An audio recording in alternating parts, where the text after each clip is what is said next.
So I'm going to show you the loading technique that I like to use when it comes to the bottom of my foot. I'm going to place my foot on top of the ball, anywhere I feel a little sensitive. From there, I'm going to slowly apply a little bit more weight onto that foot. So right there, I feel a little bit of sensitivity, so I'm going to load it a little bit more by adding and shifting more weight on top of it to whatever you can tolerate. Once you feel that load and that's good enough, that tolerance, you're going to hold it there.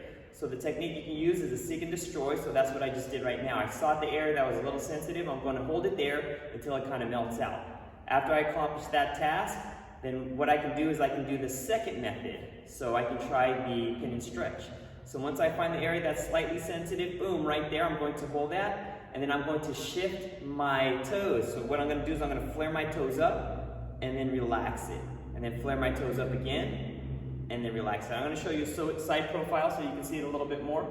From that position, I'm going to find the spot that I want to hold on to, and then from there I'm going to flare my toes out and then relax it all the way. I'll try it one more time. I'm going to flare my toes up and then relax it. So that's one way that you can accomplish that task. The second way is you can lean a little bit more. So what I'm going to do is I'm going to shift my weight slightly forward, just like that, and that's going to get it in a different variation.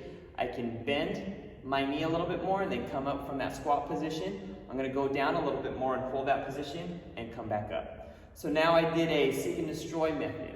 The additional method that I like to show is more of a compression with a grind.